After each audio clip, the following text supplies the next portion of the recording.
കുട്ടികളെ ഇന്ന് നമ്മൾ ചെയ്യാൻ പോകുന്നത് പ്രീവിയസ് ഇയേഴ്സ് ക്വസ്റ്റ്യൻ പേപ്പേഴ്സിലെ 2 പ്രോബ്ലംസ് ആണ്. നമുക്കത് നോക്കാം. First, average income. The income of James for a week is given below. ജെയിംസിന് ഒരാഴ്ച കിട്ടിയ ഇൻകത്തിൻ്റെ ഒരു ചാർട്ട് അവിടെ കൊടുത്തിട്ടുണ്ട്.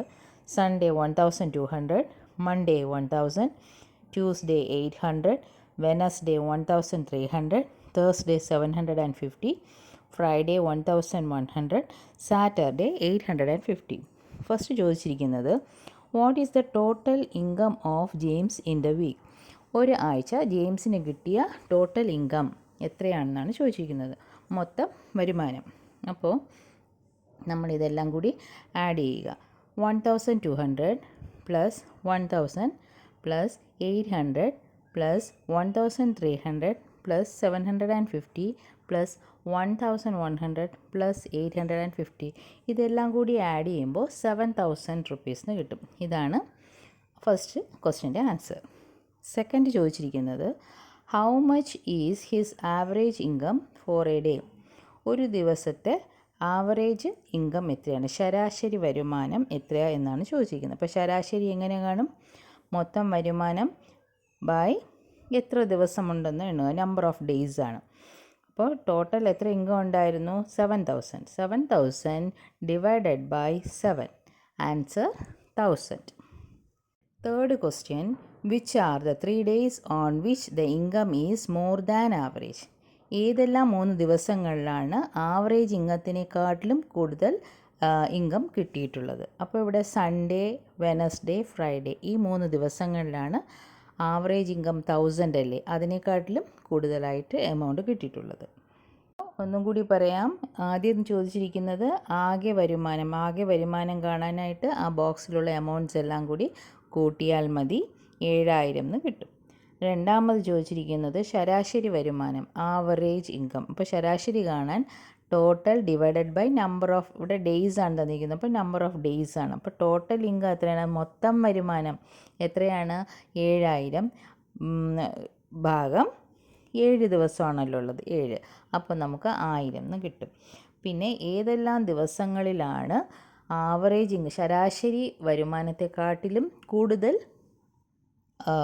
തുക കിട്ടിയിട്ടുള്ളത്? അപ്പോൾ 3 ദിവസങ്ങളിലാണ്, സൺഡേ, ഞായറാഴ്ച, ബുധനാഴ്ച, പിന്നെ വെള്ളിയാഴ്ച.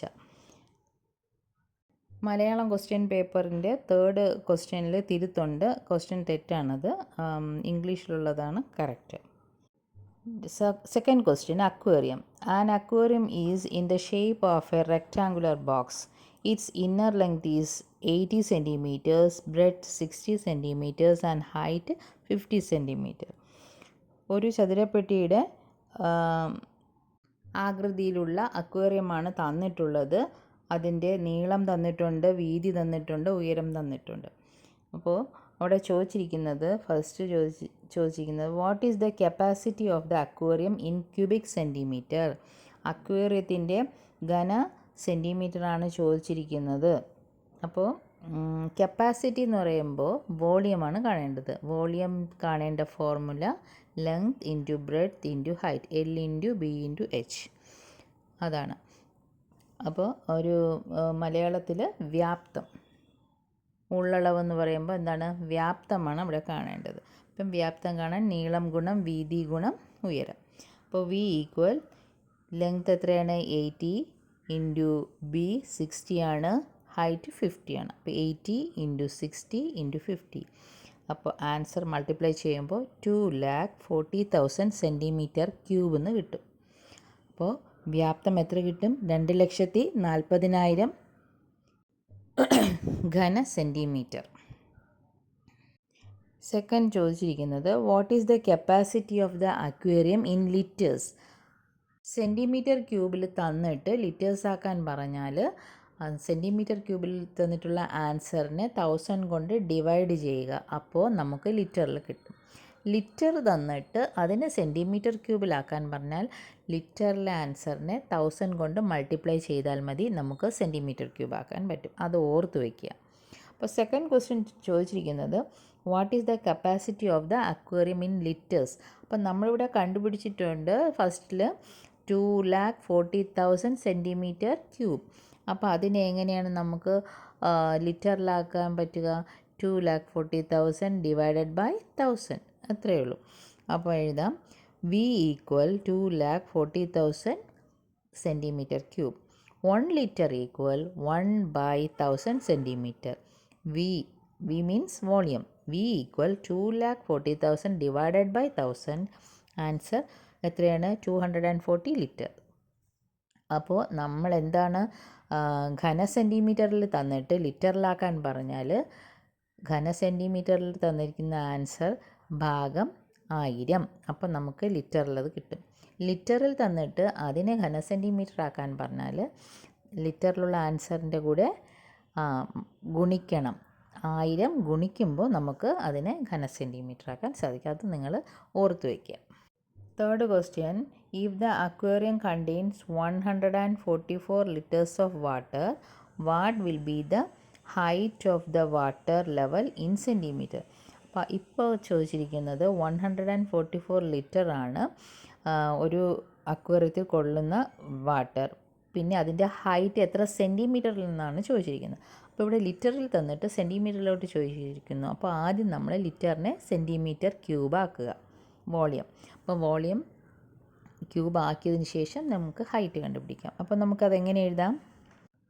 V equal L into B into H. അപ്പോൾ ഇവിടെ V തന്നിട്ടുണ്ട് നമുക്ക് 144 ലിറ്റർ. അപ്പോൾ അതെങ്ങനെയാണ് കാണുന്നതെന്ന് തിരിച്ചെഴുതാം. L into B into H equal V. അപ്പോൾ L നമുക്കറിയാം 80 സെൻറ്റിമീറ്റർ, ബ്രെഡ്ത്ത് 60 സെൻറ്റിമീറ്റർ, ഹൈറ്റ് എത്രയെന്നാണ് ഇപ്പോൾ ചോദിച്ചിരിക്കുന്നത്. അപ്പോൾ ആൻസറും തന്നിട്ടുണ്ട് 144 ലിറ്റർ ആണ്. അപ്പോൾ അത് നമുക്ക് 80 into 60 into H equal 144 litre. ഇനി ഈ ലിറ്ററിനെ നമുക്ക് സെൻറ്റിമീറ്റർ ക്യൂബ് ആക്കണം. അപ്പോൾ എങ്ങനെ എഴുതാം? 80 into 60 into H equal 144 into 1000. അങ്ങനെ ചെയ്യുമ്പോൾ നമുക്കത് സെൻറ്റിമീറ്റർ ക്യൂബിലാക്കാം. 80 into 60 into H equal 1,44,000 centimetre cube. H equal 1,44,000 divided by 80 into 60. ഈക്വലിൻ്റെ മറു സൈഡിൽ പോകുമ്പോൾ ഡിവിഷനായിട്ട് വരും. അപ്പോൾ 80 ഇൻറ്റു 60 താഴെ എഴുതണം. ഈക്വൽ ഈ 1,44,000 ഡിവൈഡഡ് ബൈ 80 ഇൻറ്റു 60 എത്രയാണ്? 4,800. അപ്പോൾ താഴെയുള്ള 2 സീറോസും മുകളിലുള്ള 2 സീറോസും വെട്ടിപ്പോവും. അപ്പോൾ ആൻസർ 1,440 ഡിവൈഡഡ് ബൈ 48. അതിനെ നമ്മൾ ഡിവൈഡ് ചെയ്യുമ്പോൾ എത്ര കിട്ടും? 30 സെൻറ്റിമീറ്റർ എന്ന് കിട്ടും. അപ്പോൾ നമ്മൾ 2 പ്രോബ്ലംസ് ഇവിടെ ചെയ്ത് കഴിഞ്ഞു. ബാക്കിയുള്ള പ്രോബ്ലംസ് നമുക്ക് അടുത്ത ക്ലാസ്സിൽ ചെയ്യാം. ക്ലാസ്സുകൾ ഇഷ്ടമായാൽ ചാനൽ സബ്സ്ക്രൈബ് ചെയ്യുക. Thank you.